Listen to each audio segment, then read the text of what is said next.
Today, we discuss the 2020 campaign, gun control, and a whole lot more in a very busy episode. Hello, America. I'm Matt. And I'm Ben, and we're the Free Will Podcast.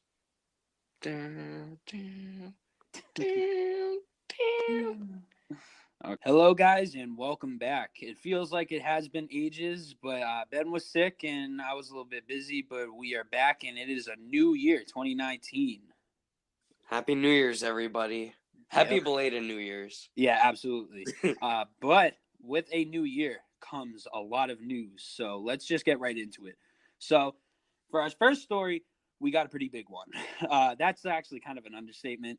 So we got Obama admin running guns in Benghazi. So thanks to Tom Fitton and his company Judicial Watch, we now have Obama administration emails and memos that show that he and his cabinet were fully aware and actually conducting the funneling of guns through Benghazi to Syria.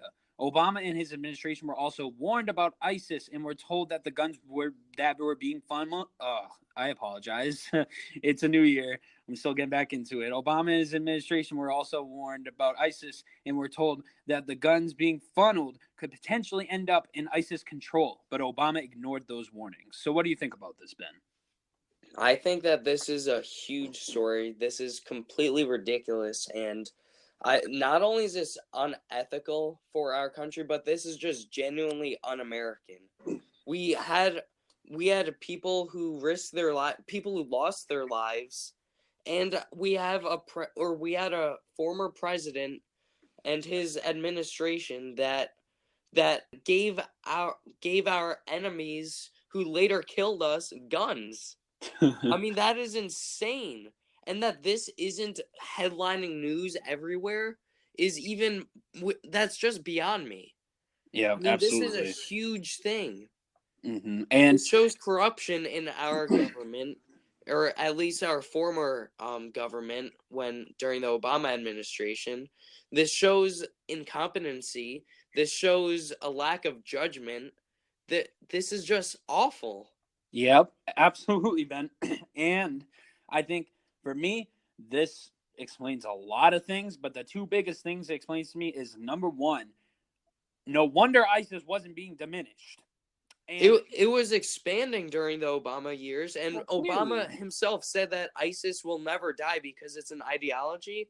But I mean, I'm sure ideologies live longer when you give them guns to fulfill it. Yes, and number two, this explains why we were in Benghazi, obviously. Because, I mean, it's a lot of issues with this, but obviously the issue with us running guns to ISIS is awful. But the fact that we were running guns in a country that we had no place being in just for the profit is that terrible. Was not an ally either. It's Absolutely. Not like we provided arms to Israel. We provided arms to terrorists. Mm-hmm. Terrible. Absolutely terrible. So that's everything on the Obama running guns. I can't even believe that, but I'm sure we'll be discussing that more in the future. But the second one we are going to be discussing today is Elizabeth Warren 2020. So Elizabeth Warren has officially announced her bid for President of the United States in 2020. She is the first Democrat to officially announce she is running, but we should definitely expect more in the near future because it's to me, at least, it's already campaign season. We can have a Native American president. Oh, man, dude. Did you see that Trump retweeted that Daily Wire meme, the Elizabeth Warren? So it was Elizabeth Warren 2020, but then he put 1024th on it instead. That was amazing. I can't believe that's our president. That's savage. Yeah, absolutely. So for me, though, in terms of Warren running, I'm not particularly worried about Elizabeth Warren. I feel like she's kind of the weakest of the bunch that's going to be announced coming up. I think Hillary's more weak, personally, but I think... Well, how do we know for sure Hillary's running, though? Mm-hmm. Well, I mean, I think she is because she just doesn't know when to stop. Yeah, she's addicted to running to office. Yeah, and I think that I think Elizabeth Warren isn't so much of an issue for us, and I think that it shows just how out of touch the Democratic Party is, throwing all of these old all of these experienced politicians that have tons of age behind them for a shot of the presidency, when I don't think that the Democrats in general want that. Like, I think that the party itself loves those ruling class Democrats, but I think that the liberals themselves, they want a fresh new candidate, and I really do not see that in Warren. But I will say I'd be concerned if she actually becomes president. I'd be genuinely scared if that happens. Well, with that, Ben, I'd be afraid if any of these Democrats were president. But with that being said, you said it perfectly. You said that she's out of touch. And I think that was the party is out of touch, I think. The party is out of touch, but her specifically, that was the perfect word, because that was going to be second on my list. I think there's a couple of problems with Warren.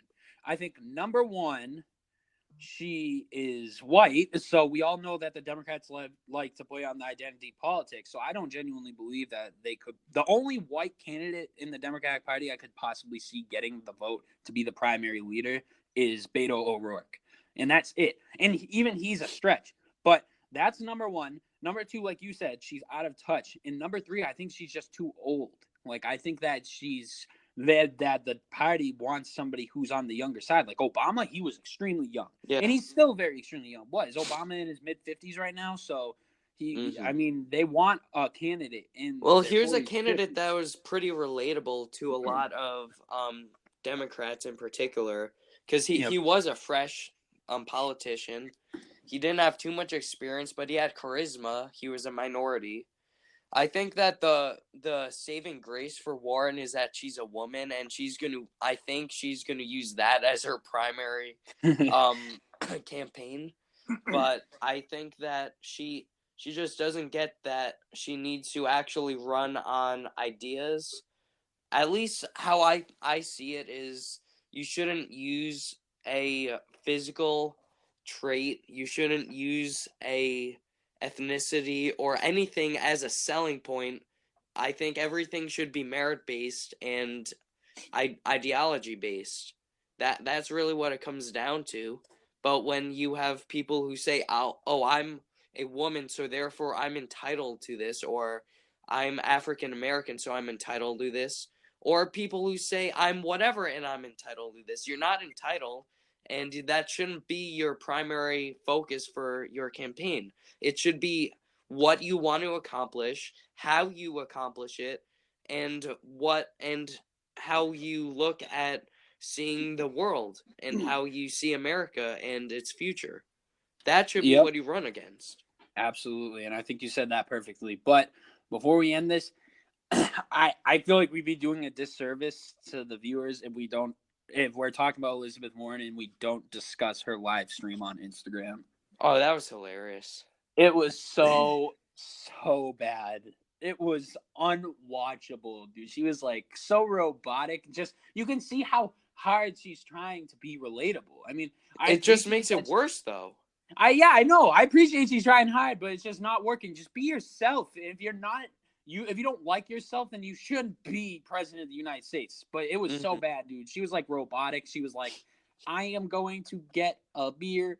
And not even just that, but she was trying to talk and like insult our intelligence as just regular Americans. She's a Harvard professor, and she's saying, I'm going to get me a beer. Like, you don't talk like that. We know you don't talk like that. It reminds me of Hillary Clinton when she was running, and she had different voices depending on where she went to rally. Oh, that was bad too. And not just that, Hillary Clinton also had when she was on the rap radio show, she was talking about she carries hot sauce everywhere.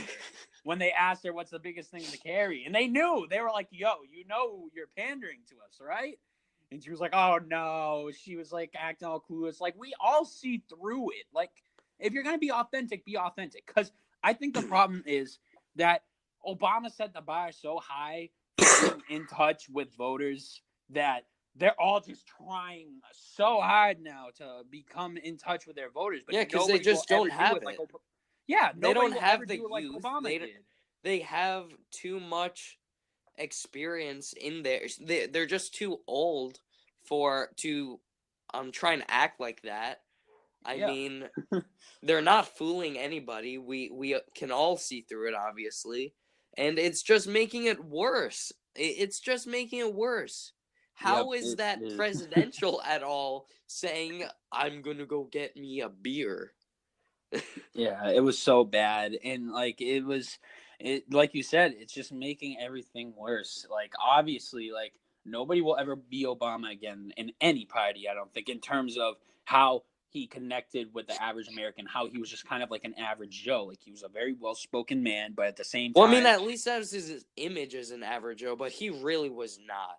he was no, oh yeah, no, absolutely not. He was a law graduate from Ivy League schools. He was extremely well spoken. He was an elected politician, so that automatically equates him to not being an And average he Joe. But he didn't was even very, live in America for some of his childhood. yeah, up till he was like, I think he was like 9 or 10 when he moved over to America. But with that being said, though, I feel like the biggest piece that helped Obama in terms of being relatable was he was just so culturally intelligent. He was in touch with all the music that everybody was listening to.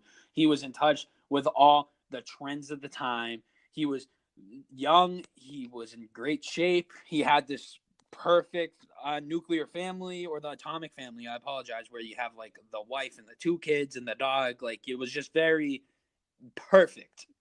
Like he had the very perfect image in society and in the media. So Yeah, it was I don't think he was charismatic. He was well spoken.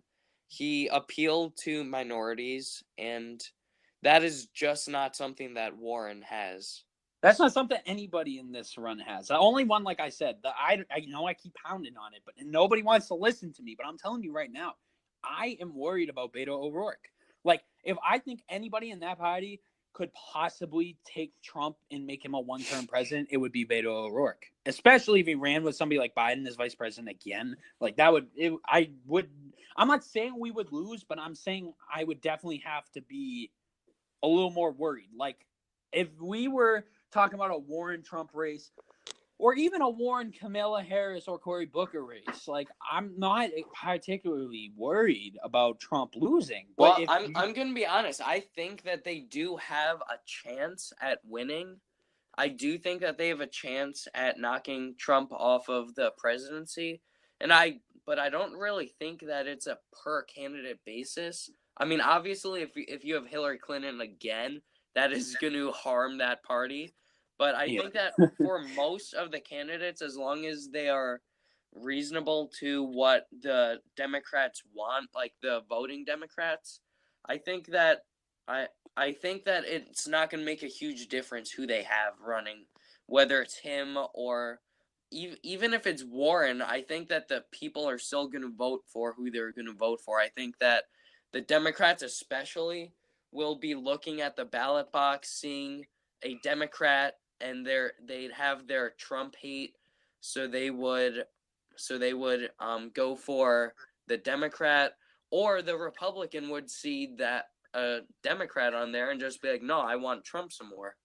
yeah, So I that's a don't very think good that point. it would make all too much of a difference as long as they don't choose an unreasonable candidate like The Clinton. the only thing that worries me, and the only reason I think it would affect if O'Rourke ran compared to somebody like Warren is O'Rourke to the public has the image of a moderate Democrat, and he's very well seen. He's very Obama-like, and I think that a lot of moderate Republicans who were not fans of Trump but just voted for him anyways would be very willing to vote for somebody they think is a moderate Democrat as opposed to somebody like Trump, which Mm-hmm. is what would be the only thing that worries me about somebody like O'Rourke.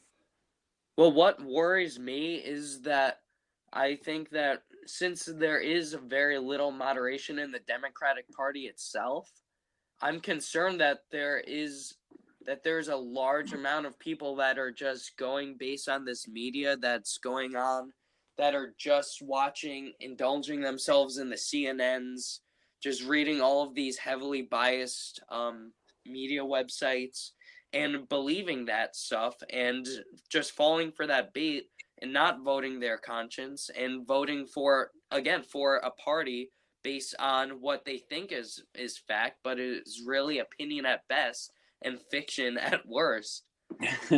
Yeah, that's a great point, and I think that's a good spot to end it. And move on to our third topic, which is Alexa wiretapping. So an Amazon user in Germany requested about his personal activities and inadvertently gained access to 1,700 audio tapes of a person that he didn't know. And when he listened to the audio files, it appeared to be from the point of view of Amazon Alexa device. And the recordings were conversations and personal notes the stranger was making to an Amazon Alexa device. Crazy. I mean, this is scary, but this isn't something that shocks me so much because I know that, I mean, when you have something like Alexa in your house, you're being recorded. Alexa is listening to you. Hell, even your phones. I was gonna say your phones are recording you. There's not much privacy in the tech world, but Alexa in particular, that is literally just this thing that is in your house recording you, listening to your commands. And how can you expect to own that and not have some invasion of privacy with that? Yep, and it just shows that they're doing things with it though. Like, we know that they're recording it, but what we've been told, which I didn't believe anyways, was that we were having it just stored. For whatever reason, they were just storing it for whatever, but they weren't giving it out. They're giving it out to people now. Mm-hmm. And that's the big piece for me. And it's kind of funny because I ended up getting an Amazon Alexa as a present for Christmas, and I'm not touching it. I mean, I love my family, and I deeply appreciate they gave me the Amazon Alexa device for Christmas, but I value my privacy. Mm-hmm. And I know that I already have enough invasion of privacy with my cell phone and with my computer devices and my microphones, and I would just really like to have, at minimum, my last line of defense is me just being in my room talking to myself, recording things or talking about things, and just not having to worry about an Amazon Alexa popping on and laughing right now while I'm talking, saying that's recording, Mm-hmm. Like, I don't need that on top of everything. So I mean, with our phones, we already talked in previous episodes about the Apple censorship discussions that they're bringing about, and you have social media that you think just because you click a consent button or not means that they're going to listen to you or not, or record you. But meanwhile, I have, say for instance, Instagram, I have the microphone off, disabled. I have camera disabled. So you think that there's no way for them to listen to me, yet I get advertisements that are specifically targeted for me. Like Yep. this stuff that I know I was talking about at some point, but happens to had me all the them time. disabled, and they still get that. So there is no privacy at this point with your cell phone. But I think that Alexa is just one other thing that you're just sacrificing your privacy on. Yeah, I agree. And I think it's just kind of sad because it's tough for me because I think it's a beautiful thing seeing technology advance forward and gaining such traction and innovation. But at the same time, these are the kind of things like we're going to lose our freedom of privacy just because this is the route we're going with technology. Like, it's a double-edged sword. Exactly. And there's going to be a point in time, whether it's 10 years from now, 15 years from now, I don't see it being less than or more than 20, that we are going to have a house that's completely controlled by technology, and we're going to have no privacy. Mm-hmm. Cameras will be everywhere. Microphones will be everywhere. Everything will be monitoring every single little step and thing we do. Like, it's just kind of sad. And that's why, like, sometimes I kind of wish we could just stop right here and just kind of like, I mean, there's definitely times when I feel like we should have stopped a while back, but I mean, this is the day and age that we live in. We pretty much as a society accept that we don't have complete freedom, and that's sad, but it is the truth, especially on social media platforms. And I'm guilty. I have social media. We both do, but it's something that in this day and age is hard to let go of, but at the same time it's so controlling over your freedoms. Yeah, and I try my best. I really do. Like, I don't have Snapchat anymore. I try to limit my Instagram and Twitter use. Sometimes I'll even, like I just did it a couple weeks ago, I'll just take like a week or two off from social media and just keep myself from being engulfed in it. And it's because it's targeted for you. Every single user has it's their own personal experience, and it's becoming more and more specific, and that's a scary part. But luckily, we live in the best country for this situation to happen. Like this guy, he lives in Germany. Germany doesn't have anywhere near the personal protection laws that America does, and that's probably why something like this was allowed to happen. Like they record our stuff in America, but if they ever tried to give it out to somebody or give out private recordings that weren't consented for in America, there would be something done about it. Like you see, Well, I mean, this Facebook is guilty of that. Oh yeah, you know that they're guilty of surveillance and recording when their founder has tape over his webcam. You know, he said that Mark Zuckerberg said that he keeps tape over his webcam and turns off his microphones off when he is in his house because he has fears of personal privacy invasion. Yet he himself invades our privacy when we're on. Exactly. That says it all for you right there. It is definitely something that is scary, and we need to keep an eye on. Absolutely. And I think that we shouldn't just settle so much for this. We shouldn't just say, you know what, I don't care that much about my freedoms. I think that this is something we have to fight for. And it's going to be an issue for a while, and I can only see it as getting worse in the future. And that's a good time to segue into our next topic. Speaking of things that might get worse in the future and we should keep an eye on, is China threatening to seize Taiwan. In a statement made by the president of China, he suggested that China would militarily seize the independent nation of Taiwan and bring it back under full control of the Chinese government. So I'm going to say something right now.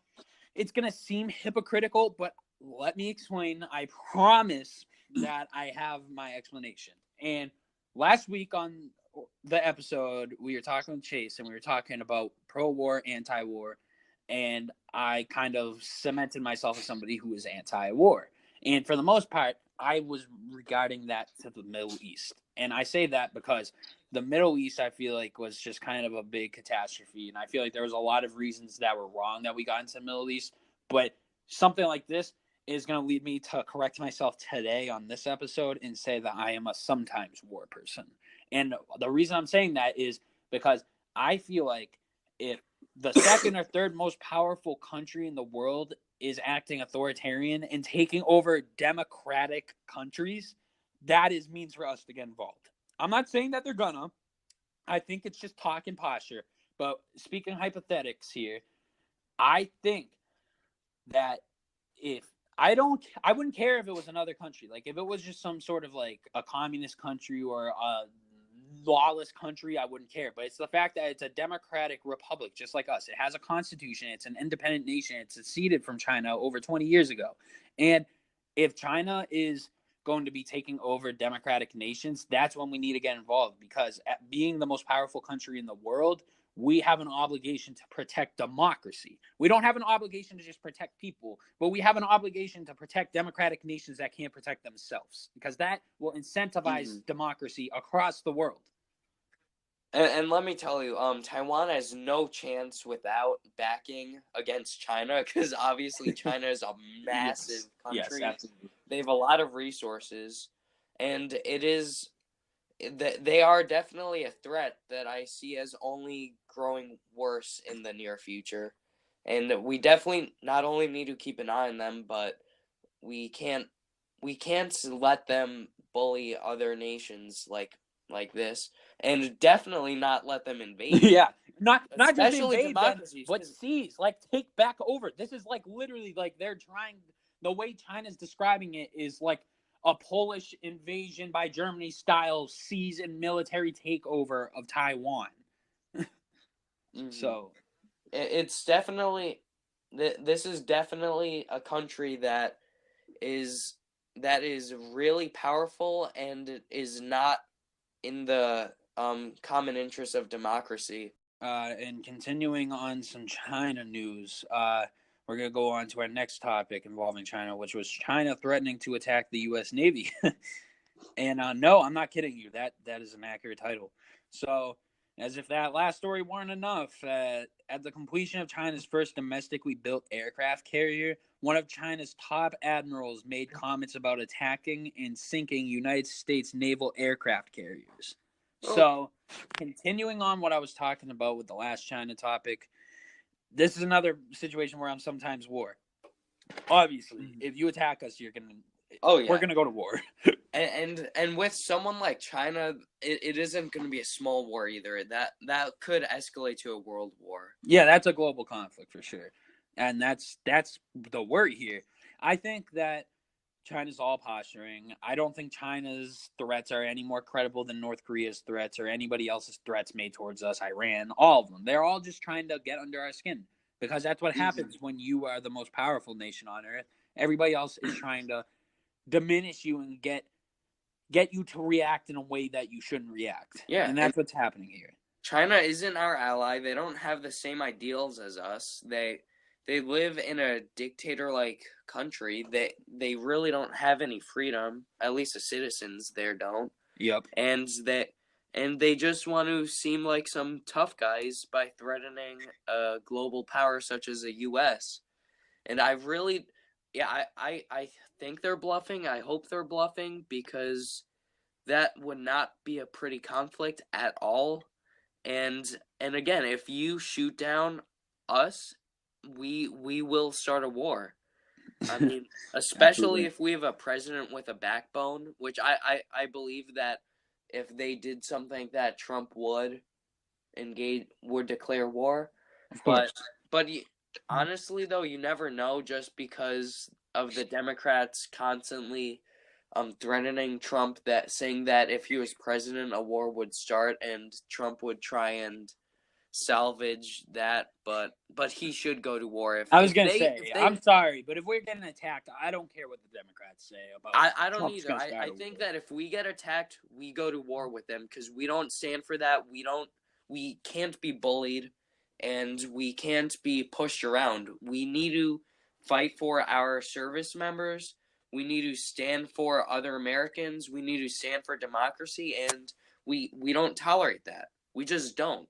Yep, absolutely. And I think exactly like you said, that's where we draw the line. Like you saw what happened last time a country attacked America twice. So if you want to do it again, if you're feeling lucky, you can go ahead. But I promise you, it's not going to end well. Well, I mean, unless if you're ISIS or if you're some Syrian terrorists and you attack our soldiers and our emissaries in Benghazi, then I guess you're safe. Yeah, then not just safe. I guess you're being armed by us. Yeah, it is that again. That's ridiculous that happened. But now I think we have a president with a stronger backbone, and I think that if something were to happen with China, if they were to attack us, we would not stand for them. We would fight back. Absolutely. I think that's perfectly said. So I want to move on to our next topic from there. We're going to go back to domestic stuff going on. So our next topic is Congresswoman Rashida Tlaib. I don't know how that's pronounced. I think it's Tweive. Cusses and promises impeachment at a Democratic event. So just hours after being sworn in, Congresswoman Rashida Tlaib appeared at a liberally funded private event talking to a crowd of supporters, and she was quoted saying, quote, "We," probably meaning Congress, "will go in and impeach that mother effer." Of course, she said the real F word, but I'm not going to use that on the show personally, but it just kind of shows the classy kind of people that we're electing to office. I mean, it shows how spiteful they are and how they don't care at all about they don't care about the interests of the people. All they care about is political power, and that is ridiculous that we elected people as a country to represent us in office, and that is what we represent. People who are swearing at our own president like that, people that are threatening impeachment when they have tried and tried but could not find anything to support impeachment. Yep. Absolutely. They need to start realizing what America needs as a country, what the people need, what the people want, and what is best for us, and stop with this petty partisan, I hate Trump, he's a bad man, so therefore we need to impeach him, even though we can't prove anything that is that requires impeachment. Yep. It's just we need to focus on issues and solutions and not on this back and forthness. I know, it's terrible. And I think this is actually the same congresswoman. I don't know if you remember that a couple months ago after she got elected, like I think the night of or the day after the midterms when she got elected, she came out and said something along the lines of like, we need to cut our ties with Israel, and Israel is a sinful nation. Just kind of just demolished Israel in this tweet. I don't remember the exact tweet, but it was terrible. Notice how she uses the word we, when clearly we, the people, do not support of this. It's just her and maybe a few other Democrats, but I don't even know as far as the Israel thing goes. But Israel is, again, our strongest ally in the Middle East, if not in the world. And they stand for a lot of American values. And who's she going to support? The Palestinians, the people who are actively killing Israelis, Hamas, who's blowing up Jewish people in the Middle East. And I mean, what does she think the outcome would be? Israel supports us, we support them. They have technology that we need.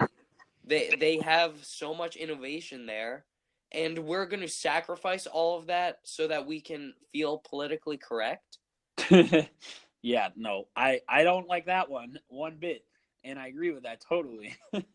I mean, this is again, you need to stop with the common rhetoric that they have that Trump equals bad, about how everyone who is white is against a certain group or ethnicity or religion, when it is not true. Just because Israelis aren't Islamic doesn't mean that they are inferior people. I mean, at the end of the day, we are all just people.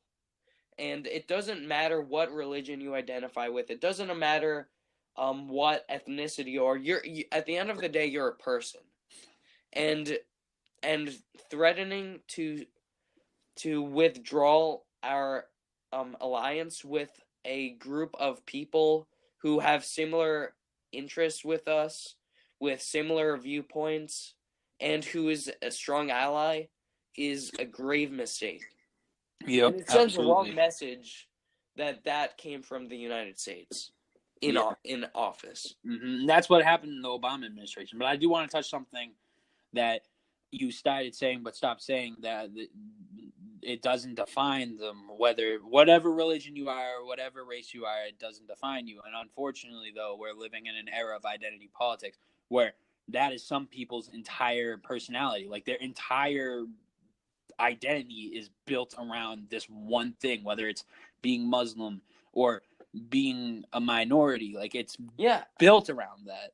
And as we've said before, some of these politicians, their entire campaign is based around them being a woman or them being a minority, not on their actions or their merit. I mean, again, I do not care what you are. I don't care about your ethnicity. I don't care about your gender. Just show me what you believe in, what plans you have for the country, how you plan on fixing our issues, and how you plan on improving our nation. That is what I care about. Civil I don't discourse. care about something that you were born with and have no control over. Yeah, because that's not that. I mean, to say it's of no value is wrong, but it's not your whole character. Like, it's No, not. it doesn't define you. Exactly. Perfectly said, Ben. So I want to move on to our next topic. With that being said, So our next topic is government shutdown continues. So after 2 weeks of the government shutdown with no progress on a funding deal, The Trump world made actually has not ended yet. Yeah, surprisingly enough, despite what the Democratic media wants to say, the world has not ended yet. And I guess during a press conference or like a discussion with Trump, one of the media reporters asked him a question about the shutdown, and Trump made comments saying, quote, "I can make this shutdown last months or maybe even years." So I think this is some of that stubbornness that Trump is kind of putting into play here, that it's working out for us. And I think sometimes Trump can be stubborn on things that we don't want him to be stubborn on, or he shouldn't be stubborn on.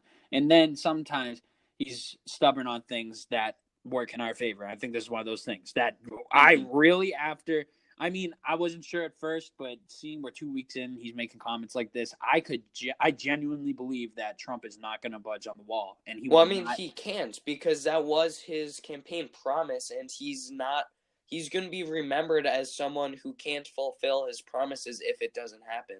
Exactly. So I think this is, regardless of how long it goes, I think that he's not going to stop until we get the funding for the wall. And I don't think he should stop. And again, it doesn't matter what we call it. We need something around our border, because physical we are border a nation security, without borders. not legislative border security, physical border security. We need physical obstruction from the act of breaking into a country illegally, because really they're breaking into the United States when they come here illegally. Yeah, but literally, I'm not asking for a Great Wall of China here. I'm just saying something more than we have now, because basically what we have now, you're basically like, there's no protection. We have there's nothing. We have a 6-foot tall fence that people can both climb over pretty easily and dig under extremely easily. That is at the best parts of our security. We have some areas with nothing.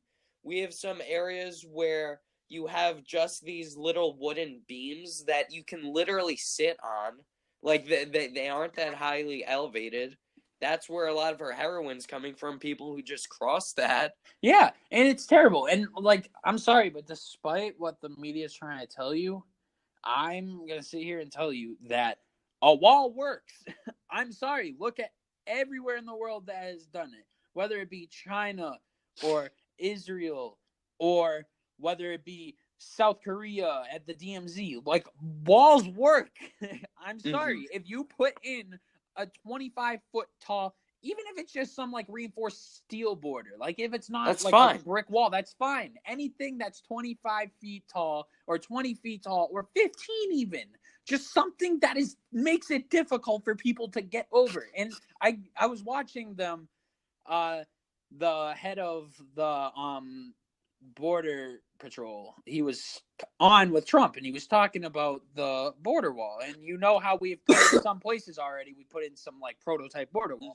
And he was showing the stats that, like, since we put those in like a year ago, those areas have seen like 300% decrease in people attempting to go over at those spots because the wall works.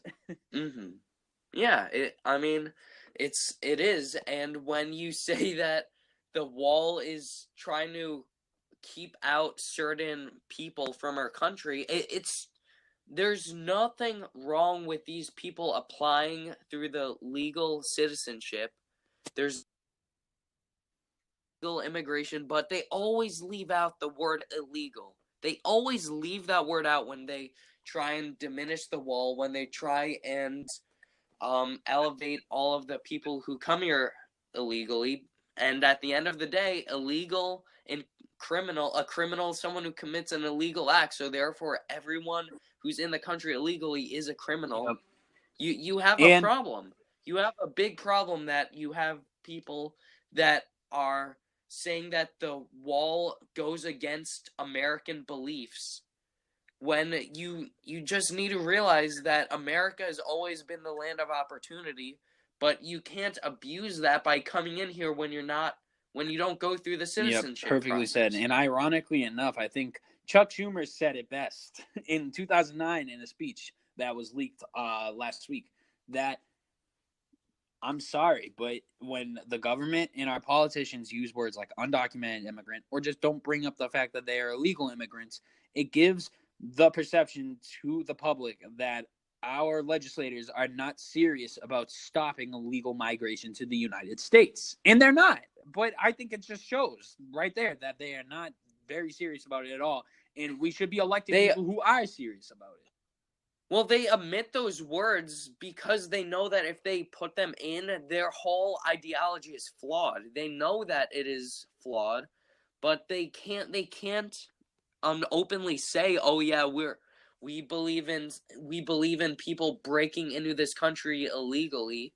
We believe in people who are undocumented, people who have no medical records, people who we don't know are criminals or not come into the country and use up your tax dollars." They can't say that because then there would be outrage. But instead, if they say there's immigrant families who are being separated, the wall is only going to try and stop certain ethnicities from coming in. The wall is discriminatory. That's why they spin things so that their views that are flawed seem less flawed. Absolutely. I think that's perfectly said, Ben. So I want to segue into our next topic, leaving on that note.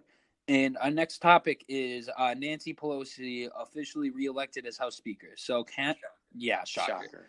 California Democratic Congresswoman Nancy Pelosi was reelected almost unanimously as Speaker of the House. And I'm not going to talk that much about this because we've talked about this a lot, and I've already said that I think out of all the Democrats, she deserved it. She was one of the big driving forces in the midterm results. I think that it just kind of would not make sense for it to be anybody else. And it's a win-win because it makes sense for them, and it helps us because she's not going to get anything done with Trump.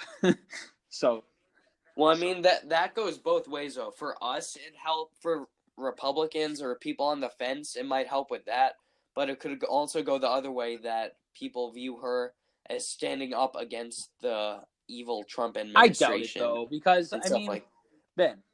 I mean, I don't doubt it just because I've seen what some of the people actually believe in America at this point in time, and how they can just be force-fed such large amounts of propaganda in the media and actually absorb that and believe that. The way I feel about it is the more and more we do this whole just being involved in politics, whether it's doing a podcast or just even watching the news, the more I learn that the average American isn't stupid. And the average American is most people like you or I or somebody who's on the fence that has no strong feelings either way, but can be swayed either way. And they're not it's not very a strong opinionated person. It's just kind of like they want to be won over.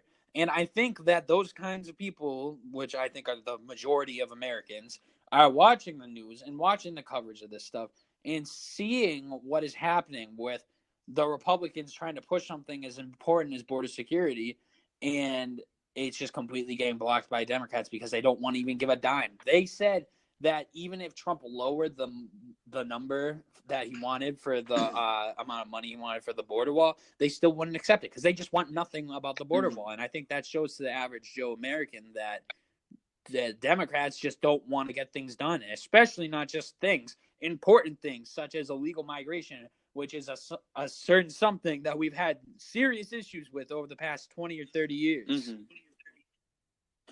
Well, I do agree that I think that most Americans are not stupid. I think that most Americans do see the world as what they think it is, but you have a few issues, which is again the brainwashing that I'm not going to say most Americans suffer from, but I do believe that it has some effect. I'm not saying it doesn't have the brainwashing that they constantly see and the suppression of different views. But one other thing that I have to account for, and that I think we as a country need to, is that we need to realize that it's okay to be wrong. It is okay to have opinions and change your mind, but I think that some people just hold too strong to things that they either believed in previously or things that they at one point believed in or still believe in, even though it got factually and logically proved wrong. I think that you have people who still back these ideas that that they, in their own minds, probably disagree with, but they just don't want to admit that. I think that you have to have people who believe more in their conscience opinions and less on what party norms are and less about what they are told to believe. Absolutely, Ben. I couldn't have said it better. So I do want to move on to the next topic. So we're going to go a little global here for a second. We don't usually go global, but this is something that's relatively important in terms of ideology, so I do want to discuss it. So our next topic is preparations underway as the UK is set to leave the EU in March. So if the United Kingdom and the European Union cannot come to an agreement in the next 2 months on how to go about a European Union controlled Brexit, then the UK will officially just secede from the European Union completely as an independent country.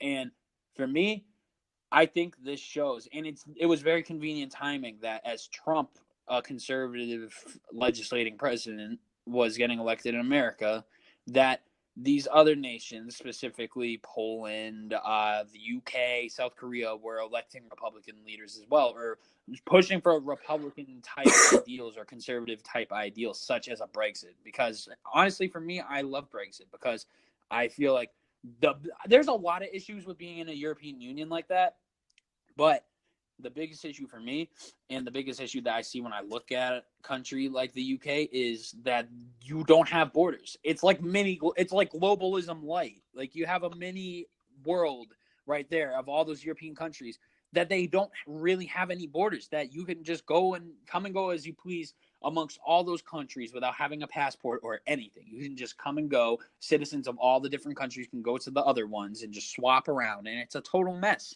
And yeah, shocker, there's a ton of crime. Yeah, and shocker, ton of crime, exactly. And yes, I think that the UK is a little more liberal in terms of their legislation, but I do see that not only in France are the people revolting now, but I think that in the UK, the everyday working man is very much a blue-collar conservative that really kind of just pushes for just leave me alone and let me live my life and provide for my family and just be happy. Well, there is some conflict in the UK, as we've seen in the previous year or two. We had in the UK some suppression of freedom of speech that had some flat out protests against. Like, remember when they jailed that guy? I do. It was a while ago, but I think that that's still relevant because you had in that country, you have a very liberal country that while it would be super scary in America to have something like that, it is something that is happening in reality in the countries across the pond. It is affecting people, and I think that most of the European Union itself is in shambles. Most of those countries, they're just stricken with terrorism and crime. There's protests going left and right in Europe. You just have them in turmoil, and I think that whatever happens with the UK, I don't think it is necessarily going to become more conservative. I think it's still going to stay liberal, but I do think that getting out of the European Union is the good move, just because, again, there's no security, there is constant terrorism, and it's falling apart. I agree. And for me, it's a complex relationship between the UK in terms of their politicians and their people, because I feel like it's a complex situation because I feel like it's really conservative people kind of holding liberal politicians as accountable as possible. Like, it's not very successful. Like you said, they're still limiting free speech and banning weapons and stuff. Like, they're losing rights. But I feel like the British people are fighting as hard as they can. Like, these blue-collar people are really fighting for their rights, and they're trying their best that they can with this.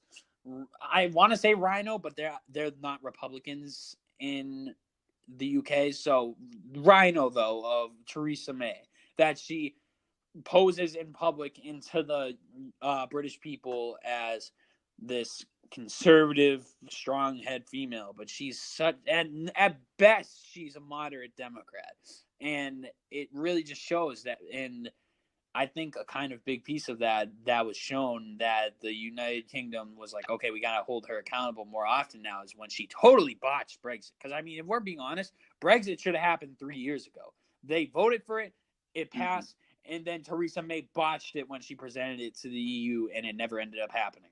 So, I mean, she's just kind of a mess. The UK is kind of a mess, but I think this is a big step in the right direction. Europe is, for the most part, a mess it is, right now. But I do think that Brexit is a very big step in the right direction.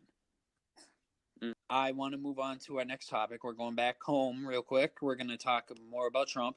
And our next topic is Trump slams General Madison press conference. So in a press conference on Wednesday, Trump criticized his soon-to-be former Secretary of Defense, James Mattis. He made comments saying that basically along the lines of Mattis got a $14 billion military budget boost in his 2 years, and he did an awful job in Trump's opinion with it. That was basically along the lines of what Trump said. And this is coming after Mattis had that brutal resignation letter where he just kind of ripped apart Trump. He had no good things to say about him, and he was kind of just basically saying they've been disagreeing for years, and then the Afghanistan, Syrian pullouts were the last straw.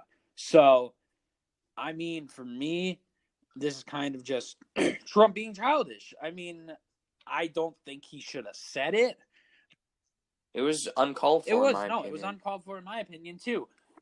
But with that being said, I think that since he did say it, it's fair to discuss what he said, and I do think there was some truth to that. I'm not saying that Mattis was a bad Secretary of Defense, but I do think that Trump's kind of biggest thing that he ran on was pulling out of Syria and Afghanistan, and Mattis had him put more troops there.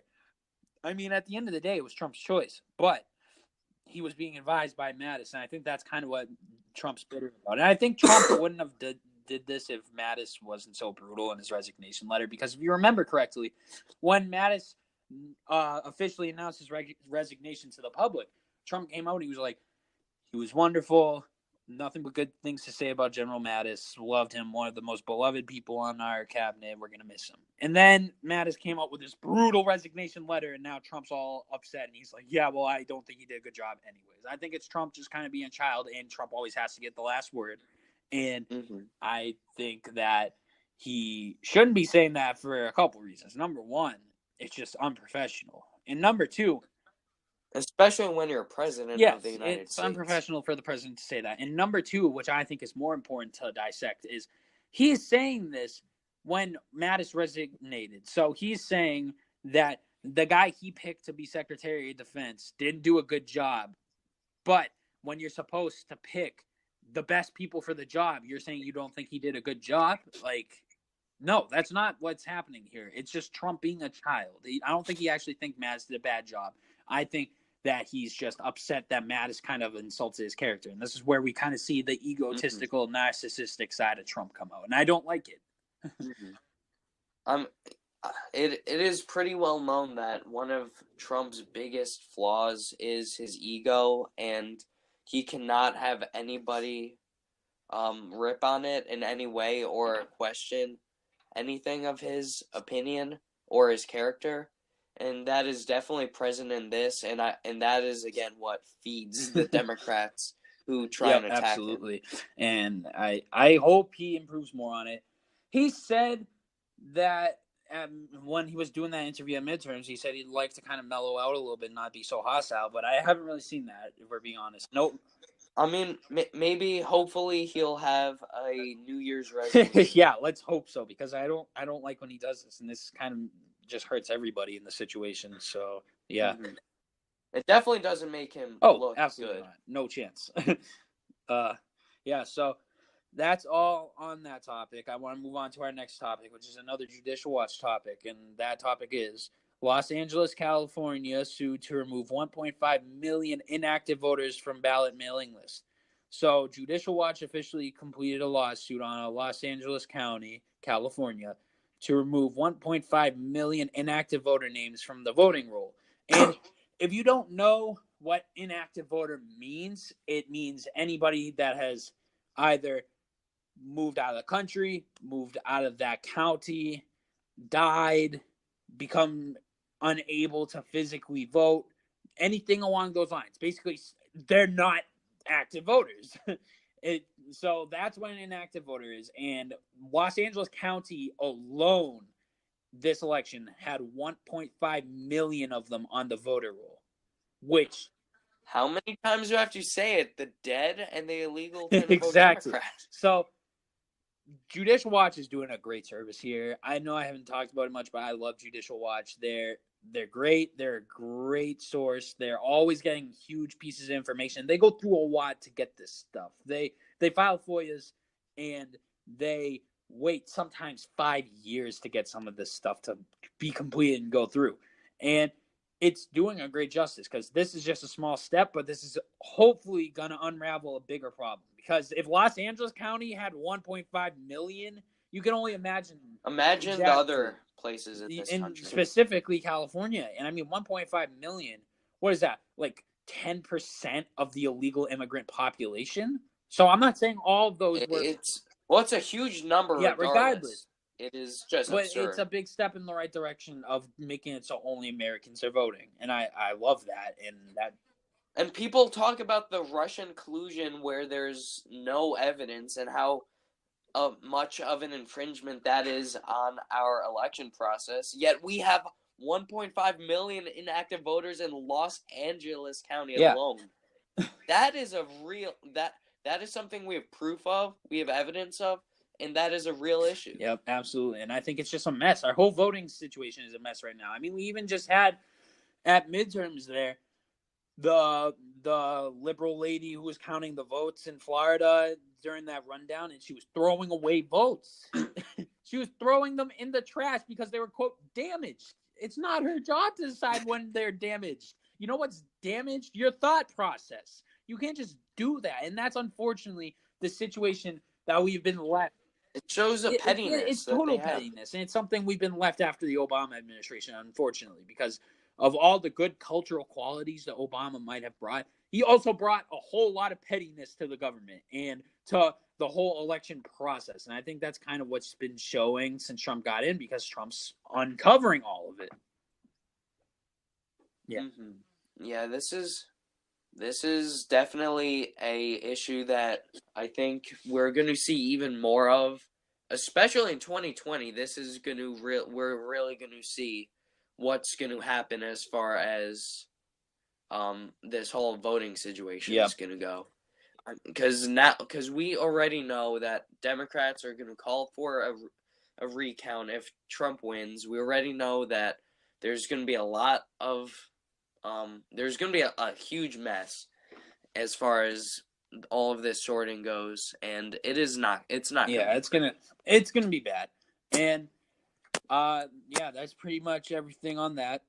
So my advice is to stop being a sore loser and just let the American people choose who they want to be for president. Yep, that's perfectly said. I think that's pretty sage advice right there.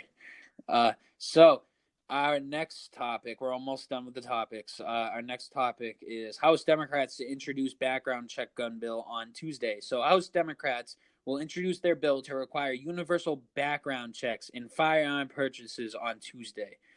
It is being introduced by Nancy Pelosi and Mike Thompson. So, some more common sense gun laws that are trying to be implemented into our government. They want it federally and universal. So that's where I have an issue. Well, there's a lot of issues with this. I don't like the idea of Democrat background checks. If it was a basic background check, I mean, that's what most people have. They just like, are you a criminal? No? Okay, you're good. So that's basically what a background check is supposed to be, but Democrats have turned it into so much more, and they've turned it into a psychiatric evaluation. And not just that, but I think this is one thing that people don't talk about is when they try to federally mandate gun laws, I think this expands the power of the government because it takes states' rights away. It takes it away for the state to decide what's best for them. And it's centralizing the government even more by making it a federal universal law. Mm-hmm. I have a few issues with this. One of the issues with this universal background checks is that you have this. So this is something that they want to happen between like friend on friend, just exchanging firearms. This is meant to apply to literally every single thing, and that's just not viable. That just cannot like happen. There just is no way for them to be able to monitor every single transaction that happens. And I think, and another issue I have with this is that it's not the government's business what you choose to do with your Second Amendment. I mean, I'd be definitely concerned if they're monitoring every single purchase that I have and putting me on watch lists and stuff like that because I chose to do that, because when the government can do these background checks, there's nothing stopping them from simply monitoring me even more and trying to figure out what I have. Yep. That part is there's scary. a lot of scary stuff about it, and I think the big part is just Democrats continuously making it harder. It's interesting. It's a very interesting thing because I, as a conservative, I just am wired to think the ideology that I have learned. And for me, I just can't understand how anybody could possibly see what we've done and push all these gun laws and show the results that the gun laws are only stopping legal citizens from getting stuff. Like, how can you look at that and say, oh, it's not working on people who are committing the crimes, but let's keep pushing these laws anyway? Like, how can somebody have that ideology? That's an interesting thing to me. And another thing that is really scary is, who is the government to say who is fit to own a gun and who Exactly. is not? It's more infringement I of mean, rights. what the government could say, oh, you want to purchase a gun? You must have a mental disorder. I'm putting you on a checklist and you can never purchase a gun again. Because the government has already taken away guns from people. Remember during, I think it was Hurricane Katrina, when the government was knocking down doors and I think a 64, 65-year-old lady got beat up because she had guns in her home that were legally purchased. Yeah, I remember that. This is something that concerns all of America. It concerns our Second Amendment rights, which are not to be infringed. Remember that that phrase shall not be Democrats infringed. have seemed to have forgotten that phrase. Democrats in the government. Yeah, because they choose to put party before No, America. it's even deeper than that. They choose to put power before party and then party before America. Well, the party that they have, they want to have the power.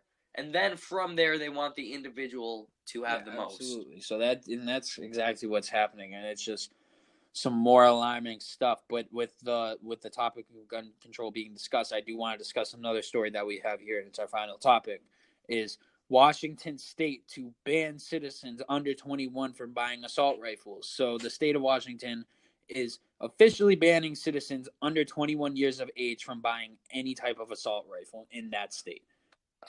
Okay, so number one, what does that accomplish?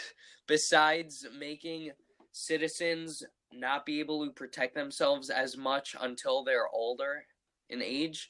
But two, this is something that, while it is definitely an infringement, this isn't necessarily uncommon. Like in my state of Massachusetts, we already have this implemented. You can't purchase a semi-automatic weapon if you are under 21. It's illegal in this state.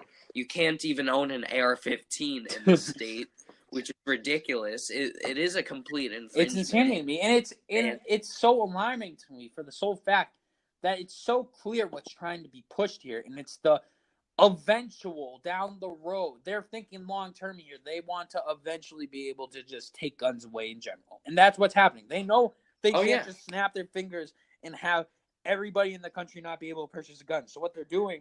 That's why they're called progressives instead of flat-out communists. They're progressively dismantling. One is evolution and one is revolution, and they're choosing the evolution. They're called progressives because they're progressively dismantling the Second Amendment. That's what's happening here. They're progressive. And the Second Amendment is what protects the First Amendment. It's what protects everything. And it's what they're slowly dismantling. It started out as, let's just have all background checks. So that'll limit the criminals from getting guns. Okay. And then they move on to let's add a psychiatric evaluation. So that removes anybody who has some sort of mental problem from having a gun. And then they move on to let's make it so only 21-year-olds can purchase an assault rifle, which removes 21 or 18-year-old assault rifle owners. Or assault weapons, not even assault rifles. And then they have the assault weapons ban. And then they have the semi-auto ban. And then they have this and that. And then the bump stock ban. It just is a downward spiral and a slow dismantling of one of the most important amendments. Until we become the UK where we can't own a knife. That's what their goal is. That's what they hope for one day. And them trying to push stuff like this is what is going to happen. I don't think that any of these things will happen in the long run. I think obviously the Washington State thing has already happened, but in terms of the bill being introduced by Congress, there's no way that'll pass, thank God, because we have the right people in Senate right now. I think it'll pass the House, but I don't see it passing the Senate. But we just got to keep electing the people that are going to worry about our rights before any type of power or profit. Because this is a fundamental right in the American country, in our nation. This is something that makes us unique. This is something that protects our families, and the Second Amendment is our insurance policy in case if the government chooses to become tyrannical. Exactly.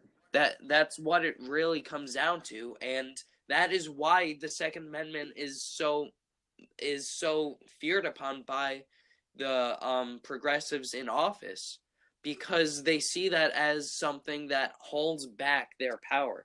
Because the more power you have as a citizen, the less power the government has, and the more power the government wants, the less power that the citizens will be able to have. Yep.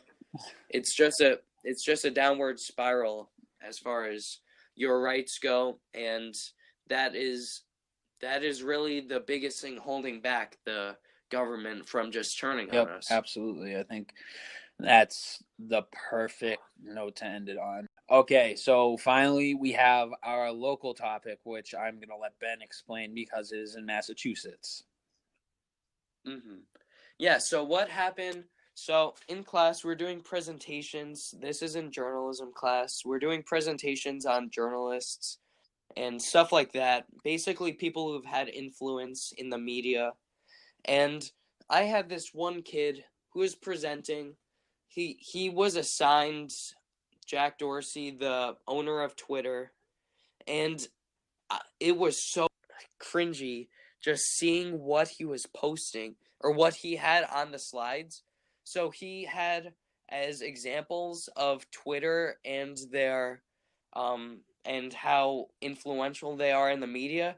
They had tweets from, I think it was CNN, where it was saying how arming teachers does a disservice to both parties for gun control and how that's such a terrible thing.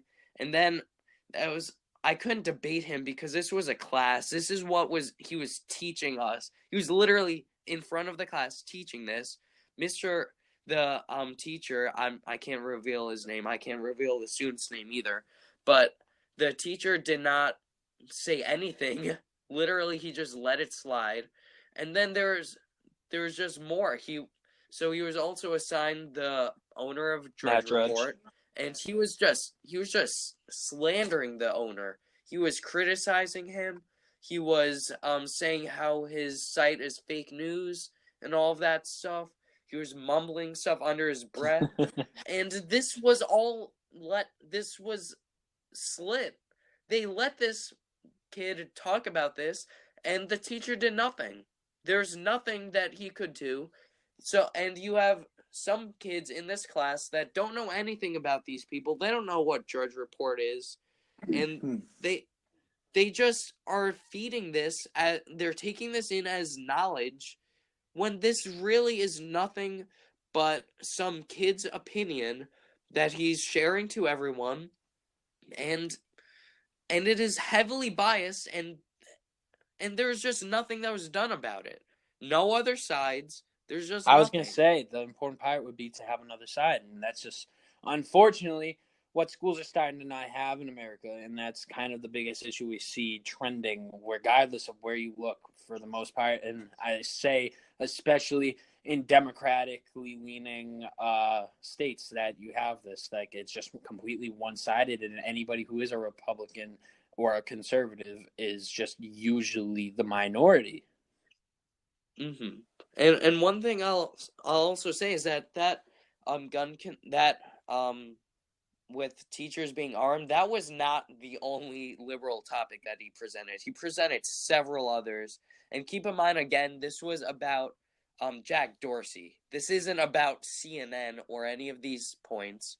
And we already know about all of the shadow banning and stuff like that Twitter does. He obviously did not. The kid did Of not course mention not. that. And he mentioned several other liberal articles, like highly liberal. Like there's no sense of unbiasedness.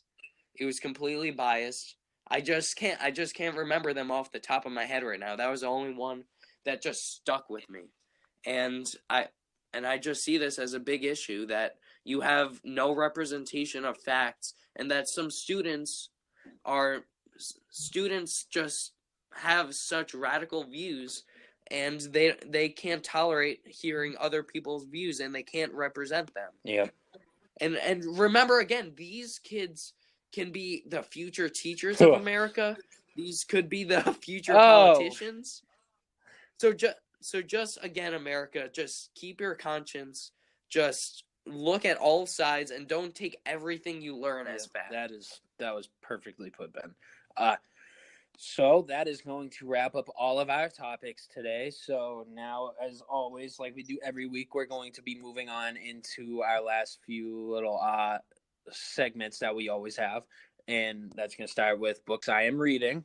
So, as always, I discuss with you guys the books I am currently reading at the moment and give you my feelings and opinions on them, and then recommend or don't recommend them.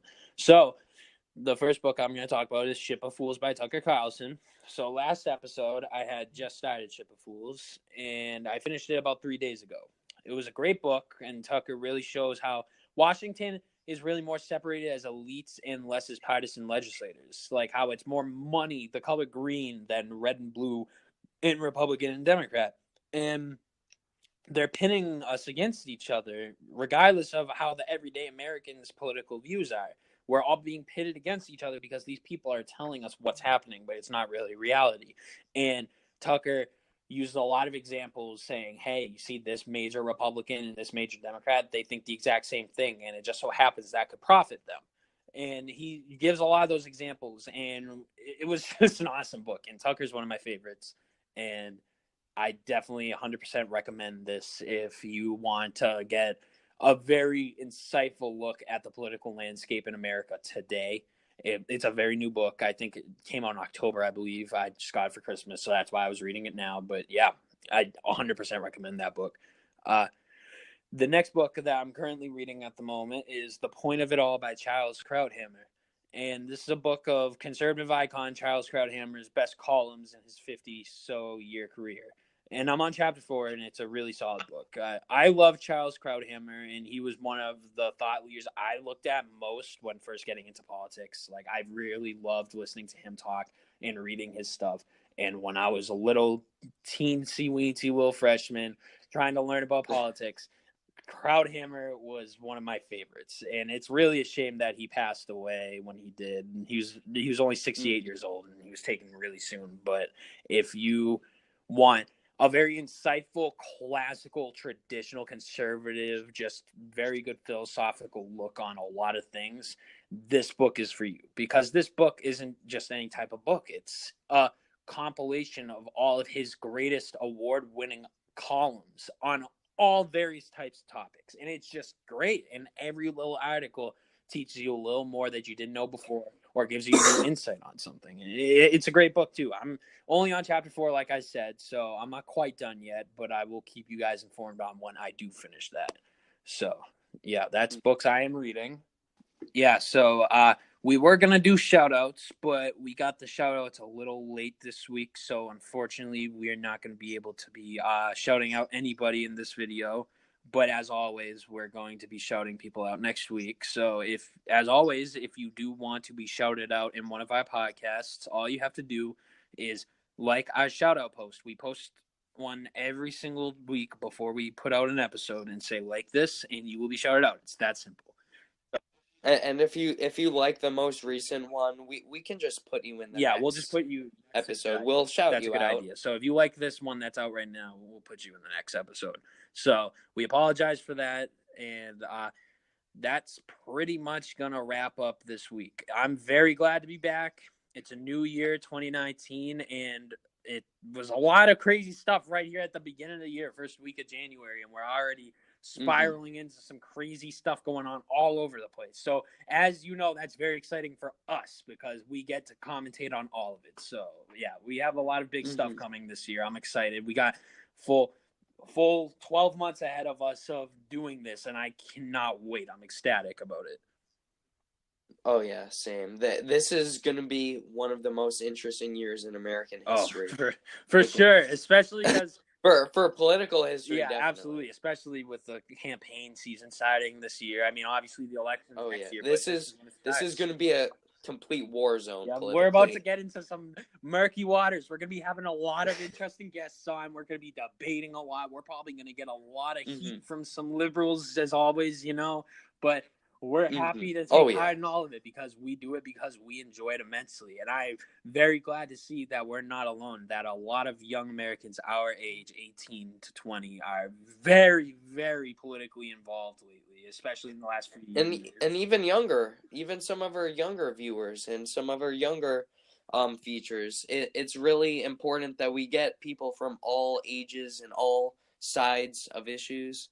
Because remember, all of you are America. You the are future. Either the direct next voting generation, or you're going to vote soon, or you've already voted and are going to continue. It's all important because you are our and future. To me, it's so helpful because it's bringing a new ushering in of education, self-education for a lot of young Americans. Because before this election cycle in 2016, a lot of young Americans, including myself, weren't very invested in our education. We weren't very interested in learning things. But politics is a great way to learn things like history, philosophy, ideologies, learn political science, learn psychology. Like it really does teach all these different things. Science even. It's self-education. Just remember that school and education are not the same thing. You can learn every day. You can learn skills that you need in life. You can learn philosophies. You can learn facts and stuff, and school is not the only way to get this education, and in many ways it isn't even the best way. Yep, absolutely. So remember, just don't buy into everything you hear just because an adult says it. Don't believe a person just because they became a teacher, because that does not make their opinions any more qualified than the guy next door. Absolutely.